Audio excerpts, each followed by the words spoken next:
श्रीमद स्वामी असीमानंद सरस्वती जी ने सन 1958 में कलकत्ता के हरीश मुखर्जी रोड स्थित मकान में निवास किया था। स्वामी जी महाराज ने उस समय जो उपदेश आदि दिए थे उसका हम लोग आज श्रवण करेंगे।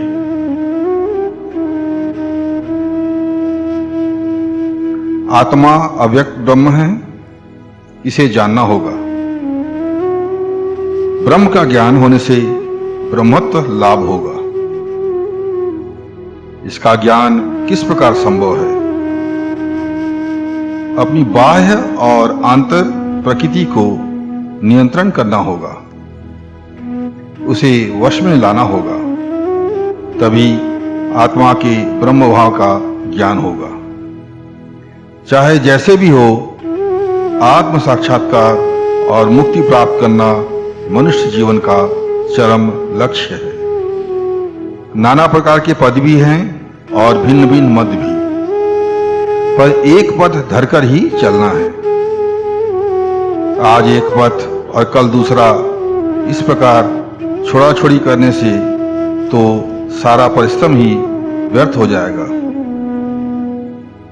एक पथ का अवलंबन कर अपनी सारी शक्तियों को एकमुखी करके एकाग्र मन से अपने गंतव्य पथ पर अग्रसर हो, लक्ष्य प्राप्ति अवश्य होगी।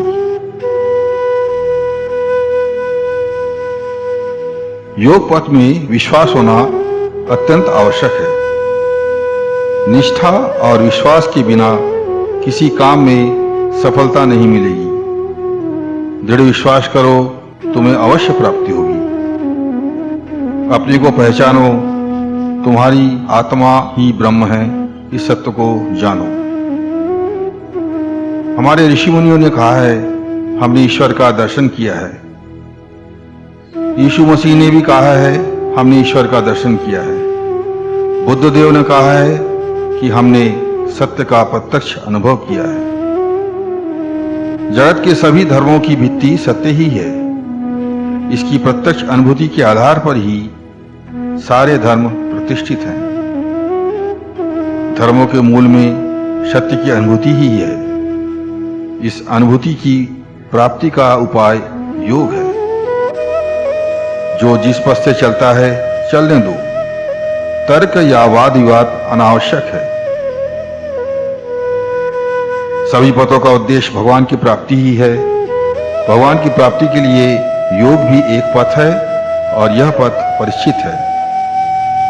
हमारे देश के ऋषि मुनि योग साधन के द्वारा ही इसे प्रमाणित कर गए हैं। बिना साधन के सिद्धि प्राप्त कर लेना असंभव है। तुम प्रायः प्रतिदिन मेरे निकट आते हो। बहुत दिनों से साधन के संबंध में मैं तुम्हें बताता आ रहा हूं। तुम्हारी सिद्धि तुम्हारे साधन पर ही निर्भर है। पत्र लिखकर, पुस्तक पढ़कर और वक्तृता सुनकर कभी सिद्धि लाभ होना संभव नहीं। साधना के अनुपात से ही तुम्हारी सिद्धि होगी। 2 दिन साधना की, 10 दिन नहीं, इस प्रकार काम नहीं चलने का। तुम्हें नियमित रूप से साधना करनी पड़ेगी। इस साधना में जितने अधिक समय तक अपने मन को लगाओगे, उतना ही शीघ्र तुम फल प्राप्त करोगे। कोई निर्दिष्ट साधन प्रणाली लेकर ही तुम्हें अग्रसर होना है। मेरा कुछ नहीं हुआ, इस प्रकार की बातें कहने से नहीं चलेगा। यदि सचमुच ही मन में ऐसा विचार आए कि मेरा कुछ नहीं हुआ या मेरा कुछ नहीं हो रहा है और इस कारण तुम्हें गंभीर दुख हो रहा है, तो जिसमें कुछ हो इसके लिए प्राणपण से साधना में बैठ जाओ। सभी प्रकार के भोगों से हमारा संबंध है। मामला मुकदमा हम करते हैं, चोरी जुआ चोरी हम करते हैं, प्रवंचना प्रताड़ना हम करते हैं। हम यह सब करते हैं और फिर भी कहते हैं कि मेरा कुछ नहीं हुआ। यह कैसी बात है? साधन के लिए तुम लोग कितना समय देते हो? सभी काम करने के लिए तुम्हें समय मिल जाता है, पर साधन के लिए समय ही नहीं मिलता। यदि सत्य होने की चेष्टा करनी है तो असत्य का त्याग तो करना ही पड़ेगा। सत्य के बिना ईश्वर की प्राप्ति हो ही नहीं सकती। सत होने की यदि इच्छा है तो असत का त्याग करो, असत्य पथ से मन को फेरो। असत्य का त्याग कर सकोगे नहीं और चाहोगे कि सत्य लाभ हो, यह नहीं होने का। धीरे धीरे अभ्यास के द्वारा अपने साधन पथ की भीतरी बाधाओं को दूर करो, क्रमशः तुम्हें अवश्य सफलता मिलेगी। तुम्हारी शक्ति बहिर्मुखी होकर वृथा ही नष्ट हो रही है। इंद्रियों का उस पर आधिपत्य हो रहा है और उन्हीं के इशारों पर वह नाच रही है। अपनी शक्ति तुम्हें अंतर्मुखी करनी पड़ेगी। मन की शक्ति संयत करने से, उसे अंतर्मुखी करने से इंद्रियां आप से आप अंतर्मुखी हो जाएगी। उसी शक्ति के दिव्य प्रकाश के द्वारा तुम अपने ज्ञान भंडार का दर्शन करोगे। जिस अनुपात में अपनी शक्ति को अंतर्मुखी करके एकाग्र करोगे, एकमुखी करोगे, उसी अनुपात में तुम्हारी ज्ञान संपद और शक्ति संपद तुम्हें अग्रसर करेगी। धीरे धीरे तुम समझने लगोगे कि तुम अविनाशी पूर्ण आनंदमय सत्ता नित्य शुद्ध बुद्ध हो। तुम्हें मृत्यु का भय नहीं रहेगा। तो मृत्यु पर जय प्राप्त करोगे। इसी शरीर में तुम परमानंद के अधिकारी हो जाओगे। एकाग्र साधन के द्वारा यही अमृत लाभ है। मृत्यु जय संभव है। किसी भी धर्म का मानने वाला हो, किसी भी जाति का हो, किसी भी देश का हो, प्रत्येक नर नारी अनुशीलन के द्वारा, साधन के जरिए और तपस्या से यह अवस्था प्राप्त कर सकता है। प्रत्येक जाति, धर्म, वर्ण और संप्रदाय के नर नारियों का यह कर्तव्य है कि वे इस आत्म तत्व, ब्रह्म तत्व और इस सत्य की उपलब्धि की चेष्टा करें। किसी भी जाति, धर्म और वर्ण के नर नारी हम लोगों की साधन प्रणाली ग्रहण कर सकते हैं। हम लोगों की साधन प्रणाली का ठीक भाव से अनुसरण करने से, उसका नियम कानून मानकर नाम जप और प्राणायाम आदि करने से योग अपने आप हो जाता है। निरंतर अभ्यास करो, नियमित रूप से साधन करो, फल अवश्य मिलेगा। मन को संयत करना पड़ेगा ही। मन से शरीर का संबंध है, इस हेतु शरीर को स्वस्थ रखना पड़ेगा। श्री गोस्वामी प्रभु द्वारा प्रदत्त साधन उपदेश आदि का पालन करने से शरीर स्वस्थ और निरोग रहेगा तथा साधन करने योग्य बनेगा। योग के लिए बाहर और भीतर दोनों प्रकार की शुद्धि आवश्यक है। हम लोगों के साधन उपदेश में दिए गए नियमों का पालन किया जाए तो यह योग साधना के पूर्ण अनुकूल पड़ेगा। इससे बाहर और भीतर की शुद्धि संपन्न होगी। शरीर को वश में करो, मन को नियंत्रित करो, तभी तुम उनसे यथेष्ट काम करा सकोगे। तभी वे एकमुखी होकर चलेंगे। मन को एकाग्र करना पड़ेगा ही। इसलिए शरीर को वश में करके मन को वश में करने का प्रयास करना चाहिए। इसका एकमात्र उपाय है नियमित रूप से साधन। वक्तृता देकर, तर्क करके, गुरुदेव के नाम लंबे लंबे पत्र लिखकर यह नहीं होने का। तुम करो तो सही, सफलता तो तुम्हें मिलेगी ही। आहार के संबंध में जो नियम है उसका पालन करना आवश्यक है। मन को पवित्र तथा शरीर को स्वस्थ और हल्का रखने के लिए सात्विक आहार जरूरी है। मुझसे नहीं होता, यह न होने से काम नहीं चलेगा, इतने दिनों का अभ्यास है, घर पर सभी हंगामा करते हैं, असंतुष्ट होते हैं, ऐसी ऐसी बात कहने से काम नहीं चलने का। यदि तुम्हें सिद्धि लाभ करना है, उन्नति प्राप्त करनी है, योग पथ पर चलना है, तो इन्हें छोड़ना ही पड़ेगा। प्रतिकूलताओं के साथ संघर्ष करना पड़ेगा ही। दुनिया भरे उलट जाए पर हम अपने साधन पथ पर चलकर भगवान को अवश्य प्राप्त करेंगे, यही हमारा दृढ़ संकल्प होना चाहिए।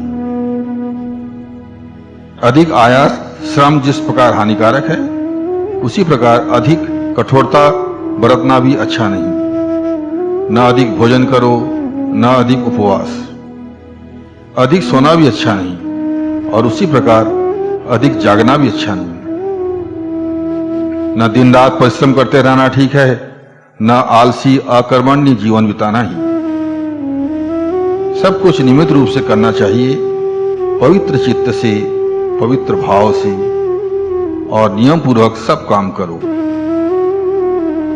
साधन भजन नियमित रूप से करो, फल अवश्य मिलेगा। तुम्हें अपना मन सदा शांत और संतुष्ट करना पड़ेगा। मन में कभी विरक्ति मत लाओ। दूसरों के प्रति यह हानिकारक नहीं भी हो, फिर भी इसके कारण तुम्हारे हृदय में ही आग सुलगेगी। तपस्या का अर्थ है एकाग्र साधना। शास्त्रों का पठन और ईश्वर के प्रति आत्मसमर्पण, यही स्वाध्याय है, यही नियम है। सत्यवादी होकर, मन से हिंसा भाव दूर कर, आचार और ब्रह्मचर्य का पालन करते हुए, पवित्र देह और पवित्र मन से संतोषपूर्वक तथा किसी के प्रति विरक्ति भाव नहीं रखते हुए साधन भजन करना चाहिए।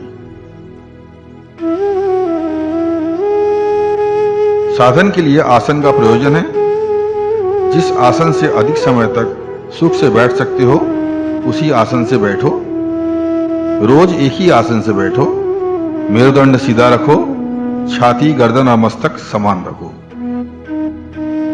नीचे की ओर झुककर बैठने से उच्च विचार में बाधा पड़ेगी। कुश के एक आसन के ऊपर कंबल का आसन और उसके ऊपर रेशम या गरद का कपड़ा बिछाकर बैठना अच्छा होता है। अभ्यास जितना बढ़ेगा उतना ही फल लाभ होगा। साधन तो करना पड़ेगा ही। साधन में जो विघ्न स्वरूप है उनके विषय में बतलाता हूं। पहले तो तुम कहते हो शरीर ही स्वस्थ नहीं रहता, फिर साधन करे तो किस तरह, परंतु तुम अपने शरीर को स्वस्थ रखना चाहते ही कहां हो। अखाद्य कुखाद्य खाओगे, अनियमित रूप से अपनी इंद्रियों से काम लोगे, फिर शरीर स्वस्थ रहे कैसे। चाह तो रखते हो बचने की और दीर्घ जीवन लाभ करने की, लेकिन इसके लिए जिस प्रकार चलना चाहिए तुम चलते कहां हो। रोग मोल लेते हो अपनी करनी से और कहते हो कि गुरुदेव तुम हमें इस प्रकार अस्वस्थ कर देते हो कि हम न तो सब नियमों का पालन कर पाते हैं, न साधन ही कर पाते हैं। स्वास्थ्य के नियमों का पालन करो, नियमित रूप से साधन करो, फिर देखो शरीर कैसे नहीं स्वस्थ रहता है। सभी चाहते हैं हठात कुछ हो जाए, अलौकिक दर्शन मिल जाए।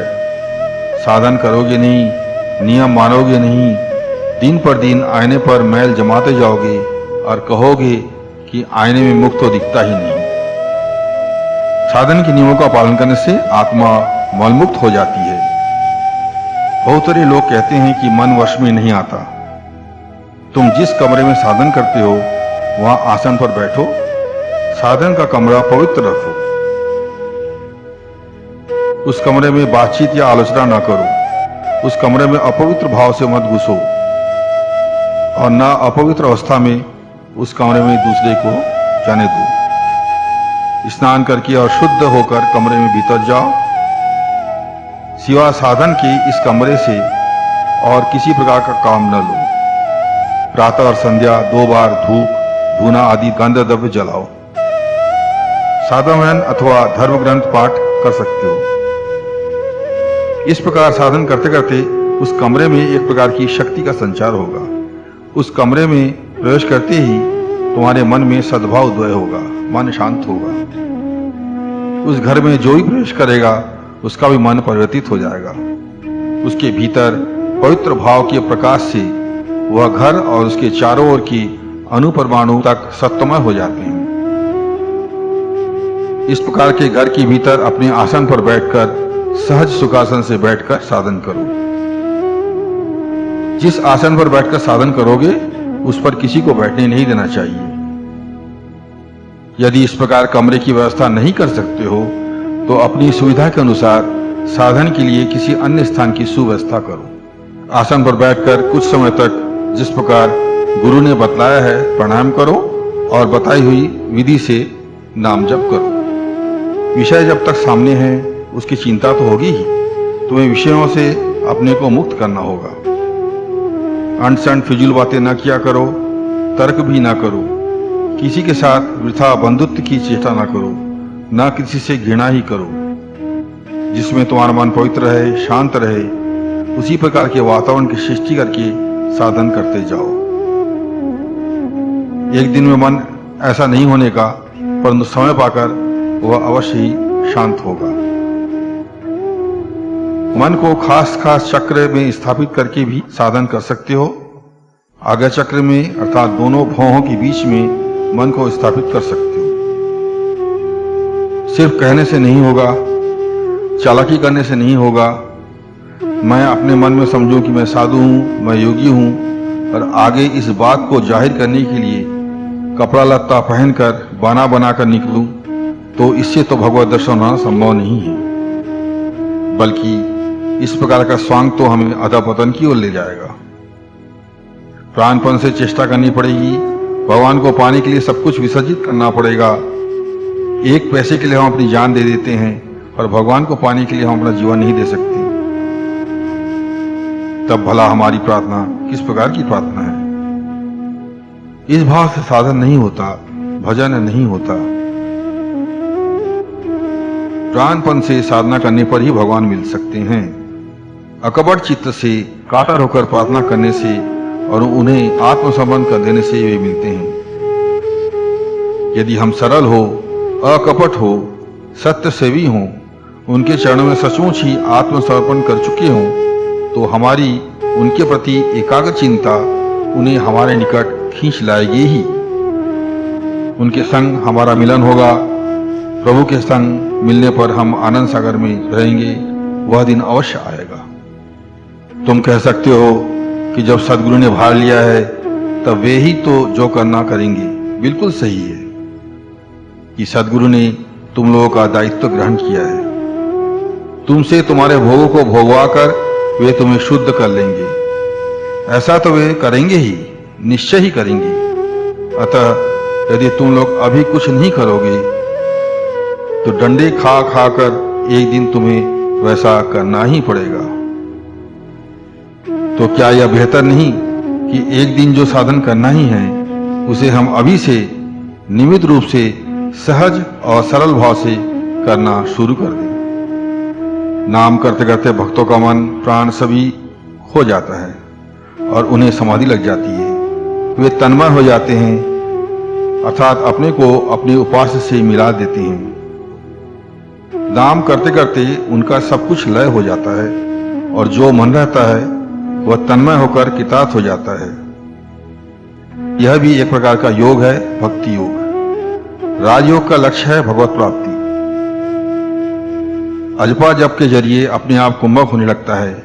एकांत मन से नाम जप करते करते अपने आप कुंभक हो जाता है।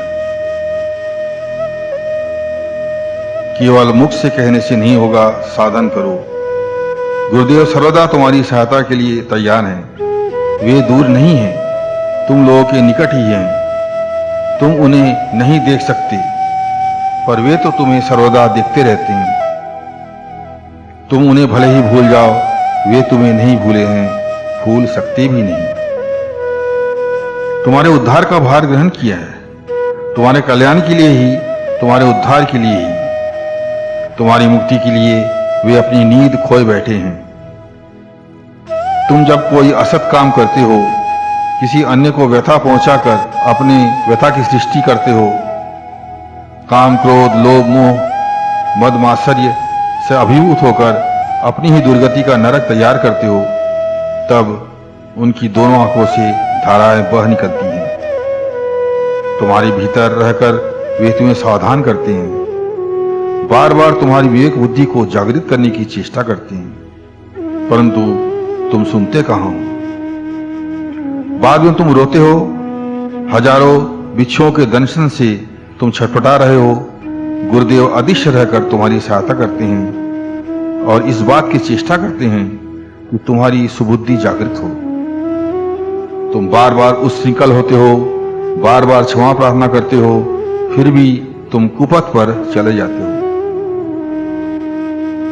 गुरुदेव तुम्हारे पीछे पीछे चलते हैं। हाय रे अबोध, फिर भी तुम उनकी बात सुनते कहां हो?